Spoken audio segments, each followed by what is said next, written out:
చాలామంది వీడియోలు చూస్తున్నారు కానీ ఇంకా సబ్స్క్రైబ్ చేయడం లేదు. ఇక నుంచి టాపర్స్తో కలిసి కూడా మనం వీడియోస్ చేద్దాం. వాళ్ళ టిప్స్, ఎక్స్పీరియన్స్ ఇవి మీకు చాలా యూస్ఫుల్ అవుతాయి. అలాంటి మరిన్ని ఇంట్రెస్టింగ్ అండ్ యూస్ఫుల్ వీడియో కోసం please subscribe to channel. Welcome to columns 100. Myself Manikanta. Group 2కి కావాల్సింది హార్డ్ వర్క్ కాదు, స్మార్ట్ వర్క్. సో అలానే స్మార్ట్ వర్క్ ఒక్కటే ఉంటే సరిపోదు, హార్డ్ వర్క్ కూడా ఉండాలి. అయితే హార్డ్ వర్క్ కంటే కొంచెం స్మార్ట్ వర్క్ ఎక్కువగా ఉండటం వల్ల గ్రూప్ 2ని మనం చాలా వరకు క్లియర్ చేయొచ్చు.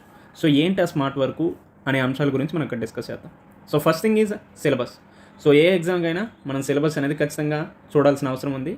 సిలబస్ చూడటం మాత్రమే కాదు, అందులో ఏ అంశాలు ఇచ్చాడు, ఏ అంశాలను మనకి ఎగ్జామ్ పాయింట్ ఆఫ్ వ్యూలో ఇవ్వడానికి అవకాశాలు ఎక్కువగా ఉంటాయి అనే దాని మీద కూడా పూర్తి అవగాహన ఉండాలి.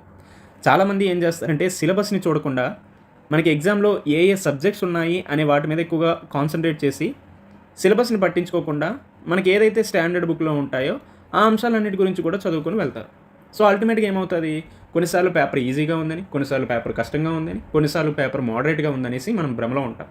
కాకపోతే ప్రాబ్లం ఏంటంటే వాడు సిలబస్ని దాటి ఎక్కడికి కూడా వెళ్ళడు. కాబట్టి మీరు ఏదైనా ఒక సబ్జెక్ట్ని డీల్ చేసే ముందు మీరు ఫస్ట్ చేయాల్సింది సిలబస్ని డీల్ చేయాలి. సో సిలబస్ ప్రకారమే మీరు ఏదైనా సబ్జెక్ట్ని చదవాలి. దెన్ ఆ తర్వాత పీవైక్యూస్. అదేంటి గ్రూప్ 2 మనకి ఎక్కువ ఎగ్జామ్స్ పెట్టలేదు కదా, ప్రీవియస్ ఇయర్ క్వశ్చన్స్ ఎక్కడి నుంచి వస్తాయి అనే ఒక సందేహం ఉంటుంది. బట్ అన్నిటికీ కాదు previous year questions. For example ఇప్పుడు ఎకానమీ తీసుకోండి, సైన్స్ అండ్ టెక్నాలజీ తీసుకోండి, అండ్ ఆల్సో ఇండియన్ సొసైటీ. వీటికి ప్రీవియస్ ఇయర్ క్వశ్చన్స్ అంటూ ఏమీ ఉండవు, ఎందుకంటే ఎకానమీ అనేది mostly dynamic and also science and technology కూడా చాలా వరకు dynamic. However basics and foundational related aspects మనకి చాలా వరకు ఉంటాయి. కాకపోతే సైన్స్ అండ్ టెక్నాలజీలో మారుతున్నటువంటి పరిస్థితులకు అనుగుణంగా మనకు కూడా క్వశ్చన్స్ అడుగుతారు. ఫర్ ఎగ్జాంపుల్ మన జరిగినటువంటి ఎగ్జామ్లో ఎక్కువగా సాలిడ్ వేస్ట్ మేనేజ్మెంట్ రిలేటెడ్ అంశాలు అడిగారు. ఒక 10 ఏళ్ల క్రితం అంటే సాలిడ్ వేస్ట్ మేనేజ్మెంట్ గురించి అంత ఎక్కువగా ఎవరికి అవగాహన లేదు.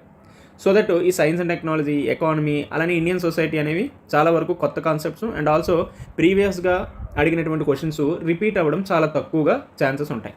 బట్ రిమైనింగ్ ఆస్పెక్ట్స్ ఏవైతే ఉన్నాయో అవి చాలా వరకు మనకి ప్రీవియస్ ఇయర్ క్వశ్చన్స్ నుంచి లేదంటే ఆ పీవైక్యూస్ థీమ్స్ బేస్డ్గా క్వశ్చన్స్ అనేవి అడగడానికి ఆస్కారం ఉంటాయి. ఫర్ ఎగ్జాంపుల్ ఇండియన్ హిస్టరీ తీసుకోండి, పాలిటీ, ఏపీ హిస్టరీ, రైట్. ఇటువంటి సబ్జెక్ట్స్ అన్నీ కూడా అండ్ ఆల్సో జియోగ్రఫీ, ఇటువంటి సబ్జెక్ట్స్ అన్నీ కూడా ప్రీవియస్ ఇయర్ క్వశ్చన్స్ నుంచి మాత్రమే మనకి ఎక్కువగా క్వశ్చన్స్ అడుగుతాడు. కాబట్టి మనం ఏం చేయాలి, ఏదైనా ఒక సబ్జెక్ట్ని కానీ ఏదైనా ఒక ఎగ్జామ్ని డీల్ చేసేటప్పుడు ఫస్ట్ ప్రీవియస్ ఇయర్ క్వశ్చన్స్, వీటితో పాటు సిలబస్, ఈ రెండింటి మీద ఎవరికైతే పూర్తి అవగాహన ఉంటుందో వాళ్ళు ఏ ఎగ్జామ్నైనా ఈజీగా క్లియర్ చేయడానికి అవకాశాలు ఎక్కువగా ఉంటాయి. అంటే సిలబస్, పీవైక్యూస్ నేను కూడా చూశాను, నేను కూడా చదివాను కానీ అవ్వలేదు అంటే కొన్నిసార్లు మేబీ మనం చేసేటటువంటి మిస్టేక్స్ అవ్వచ్చు, ఆ టైంలో ఎగ్జామ్ హాల్లో మన యొక్క మెంటల్ స్టేటస్ కావచ్చు, ఇవన్నీ కూడా ఇంపాక్ట్ అవుతాయి. హౌఎవర్ ఈ రెండు అంశాలు అనేవి మనకి చాలా వరకు మన యొక్క ప్రిపరేషన్లో హెల్ప్ఫుల్గా ఉంటాయి. ఇది not only for group 2, even group 1కి ప్రిపేర్ అయినా, యూపీఎస్సీకి ప్రిపేర్ అయినా, ఆర్ఎల్స్, ఆర్ఆర్బీ, ఎస్ఎస్సి, ఇటువంటి ఏ ఎగ్జామ్స్కి ప్రిపేర్ అయినా ఫస్ట్ మనం చేయాల్సింది syllabus and previous year questions. ఆ తర్వాత చాలామంది సోర్సెస్ విషయంలో చాలా గందరగోళమైనటువంటి పరిస్థితుల్లో ఉంటారు. అంటే ఒకే సబ్జెక్ట్కి ఒక 3 to 4 సోర్సెస్ తీసుకోవడం, వీటిని ప్రాపర్గా రివిజన్ చేయకపోవడం, లేదంటే ప్రిలిమ్స్లో ఒక దగ్గర నుంచి ఎక్కువగా క్వశ్చన్స్ అడిగాయి అనేసి మన దగ్గర ఉన్నటువంటి సోర్స్ని వదిలేసి మళ్ళీ ఆ అంశాలని ఎక్కువగా ఫోకస్ చేసి చదవడం, ఇటువంటి విధంగా మన యొక్క ప్రిపరేషన్ ముందుకు తీసుకెళ్లడం వల్లనే మనం చాలా వరకు వెనకబడిపోవడం జరుగుతుంది. కాబట్టి వన్ థింగ్, ఏదైనా ఒక సోర్స్ తీసుకోండి, ఆ సోర్స్ నుంచి మీకు 100% మనకి క్వశ్చన్స్ వస్తాయి అనేసి గ్యారంటీ ఏదీ లేదు. ఈవెన్ గవర్నమెంట్ వాడు రిలీజ్ చేసేటటువంటి ఏ దాని నుంచి అయినా 100% మనకి క్వశ్చన్స్ వస్తాయి అనేసి మనం గ్యారంటీగా చెప్పలేం. కాకపోతే మనం చదివిన దాని నుంచి ఇఫ్ ఇన్ కేస్ క్వశ్చన్స్ వచ్చాయంటే మనం ఎంతవరకు యాక్యురేట్గా ఆన్సర్ చేస్తున్నాం అనేది మ్యాటర్. సో చాలామంది ఈ యాక్యురేట్ విషయంలో చాలా వెనకబడి ఉంటున్నారు. ఎందుకు వెనకబడి ఉంటున్నారంటే బికాస్ ఆఫ్ మల్టిపుల్ సోర్సెస్ని ఫాలో అవటం వల్ల. ఒక బుక్ని మల్టిపుల్ టైమ్స్ రివిజన్ చేసేవాడు ఎప్పుడైనా సక్సీడ్ అవుతాడు, బట్ మల్టిపుల్ సోర్సెస్ని ఒకేసారి చదివేవాడు ఎప్పుడు కూడా వెనకబడే ఉంటాడు. కాబట్టి మీరు ఎంచుకునేటటువంటి సోర్సెస్ అనేది చాలా ఇంపార్టెంట్ రోల్ ప్లే చేస్తుంది మనకి ఏ ఎగ్జామ్లో అయినా. దెన్ ఆ తర్వాత ఎగ్జామ్ హాల్ స్ట్రాటజీ. సో ఇది చాలా వరకు important. So exam hall strategy ఏ విధంగా ఉంటుంది, ఎలా యూజ్ చేయాలి, ఎగ్జామ్ హాల్లో ఎలా ఆలోచించాలి, ఎగ్జామ్కు ముందు వెళ్ళేటప్పుడు మన యొక్క మెంటల్ కండిషన్స్ ఎలా ఉంచుకోవాలి, ఇటువంటి వాటన్నిటి గురించి కూడా మనం ఫర్దర్గా వచ్చేటటువంటి వీడియోస్లో డిస్కస్ చేద్దాం. దెన్ రివిజన్ లేకుండా నువ్వు ఎంత బాగా చదువు, నీకు ఎంత నాలెడ్జ్ ఉన్నా, నువ్వు ఎన్ని పుస్తకాలు చదివినా ఎటువంటి యూజ్ కూడా ఉండదు. ఎవడైతే రివిజన్ ఎక్కువసార్లు చేస్తాడో, ఎవరైతే రివిజన్ చేస్తారో వాళ్ళు మాత్రమే సక్సీడ్ అవుతారు. So revision is the key to the success. మనకి ఎంత నాలెడ్జ్ ఉన్నా, మనకి ఎంత ఎక్స్పీరియన్స్ ఉన్నా ఏమీ యూజ్ ఉండదు రివిజన్ చేయకపోతే. ఎవరైతే రివిజన్ చేస్తారో వాళ్ళకి ఎక్స్పీరియన్స్ లేకపోయినా, వాళ్ళకి నాలెడ్జ్ లేకపోయినా వాళ్ళు సక్సెస్ అవుతారు. కాబట్టి మీరు మీ ప్రిపరేషన్లో రివిజన్ లేకుండా ఏది ఎంత చదివినా ఎంత చేసినా యూజ్లెస్గానే ఉంటుంది. Then also test series. Group 2 ఆస్పెక్ట్లో చూసుకుంటే చాలా వరకు టెస్ట్ సిరీస్లు మార్కెట్లో హాట్ కేకుల్లాగా అమ్ముడుపోయాయి. ఎందుకంటే ఉన్నటువంటి డిమాండ్కి అనుగుణంగానే కోర్స్ సప్లై అనేది ఉంది.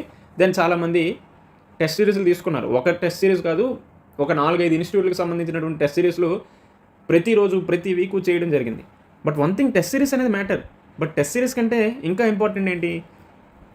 సిలబస్ చూసావా? సిలబస్ తగ్గట్టు సబ్జెక్ట్ చదివావా? ఆ సబ్జెక్ట్ తగ్గట్టు పీవైక్యూస్ చూసావా? ఈ పీవైక్యూస్కి తగ్గట్టు రివిజన్ చేసావా?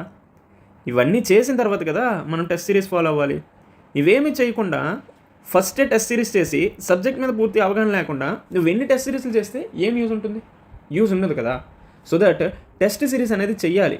ఆ టెస్ట్ సిరీస్ ఎందుకు అంటే మనం ఎంత చదివాము, మనకి సబ్జెక్ట్ మీద ఎంత అవగాహన ఉంది, మనం ప్రాపర్ వేలో వెళ్తున్నామా లేదా అనేది తెలుసుకోవడానికే టెస్ట్ సిరీస్.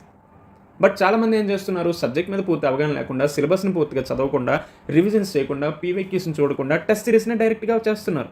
మోస్ట్లీ చాలామంది మొన్న జరిగినటువంటి గ్రూప్లో చేసిన మిస్టేక్ ఏంటంటే టెస్ట్ సిరీస్. సో చాలామంది ఏంటి ప్రిపరేషన్ సరిగ్గా లేకుండా టెస్ట్ సిరీస్లు ఫాలో అయ్యారు. సో దట్ టెస్ట్ సిరీస్ చేయండి. బట్ దానికంటే ముఖ్యం ఇది ఇంపార్టెంట్. ఓకే, దెన్ ఆల్సో మన యొక్క థింకింగ్ ప్రాసెస్. మనం పాజిటివ్గా ఆలోచిస్తున్నామా, నెగిటివ్గా ఆలోచిస్తున్నామా అనే దాన్ని బట్టే మన యొక్క లైఫ్ అనేది ఉంటుంది. నువ్వు పాజిటివ్గా ఆలోచిస్తే లైఫ్ అనేది ప్రోగ్రెసివ్గా ఇంప్రూవ్మెంట్ కనిపిస్తుంది. నువ్వు నెగిటివ్గా ఆలోచించావనుకోండి రిగ్రెసివ్గానే ఉంటుంది. మనం ఎక్కడి నుంచి మొదలు పెట్టామో మళ్ళీ అక్కడికి వచ్చి పడతాం. కాబట్టి ఎందులో అయినా ఆప్టమిస్టిక్గా ఉండండి. ఆశావాదిగా బతికేవాడే జీవితంలో విజయం సాధిస్తాడు. ఇది మనం యాక్సెప్ట్ చేసినా చేయకపోయినా ఇదే రియాలిటీ. సో దట్ ఎప్పుడైనా రియాలిటీలో బతకడానికి ప్రయత్నించండి. మనం చాలా వరకు ఒక తప్పు వేరే వాళ్ళ వల్ల జరిగిందంటే మనం వాళ్ళ మీద పూర్తిగా భారాన్ని మోపేస్తాం. బట్ మనం చేసేటటువంటి మిస్టేక్స్ ఏంటి అనేది మనం అసలు రెక్టిఫై చేసుకోం. So that unexamined life is not worth living. So that examine, ఎప్పుడైనా మనం ఏం తప్పులు చేస్తున్నామో, ఏం మిస్టేక్స్ చేస్తున్నామో ఇవన్నీ కూడా సెల్ఫ్ ఎగ్జామిన్ చేసుకోవాలి. సో సెల్ఫ్ ఎగ్జామిన్ చేసుకున్నాక దాన్ని రెక్టిఫై చేసుకున్న తర్వాతనే మనం ఏదైనా సాధించగలం. సో మన థింకింగ్ ప్రాసెస్ ఎలా ఉండాలి అంటే పాజిటివ్గా ఉండాలి, ఆప్టమిస్టిక్గా ఉండాలి, ఫ్యూచరిస్టిక్గా ఉండాలి, ప్రోగ్రెసివ్గా ఉండాలి. ఇలా కాకుండా రిగ్రెసివ్గాను, పెసిమిస్టిక్గాను, నెగిటివ్ మైండ్ సెట్తో ఉన్నాము అనుకోండి, ఎటువంటి యూజ్ కూడా ఉండదు. అది నీకు యూజ్ ఉండదు, నీ మీద ఆధారపడే వాళ్ళకి యూజ్ ఉండదు, నీ వల్ల నీ చుట్టూ తిరిగేటటువంటి సొసైటీకి కూడా యూజ్ ఉండదు. కాబట్టి పాజిటివ్గా ఆలోచించండి.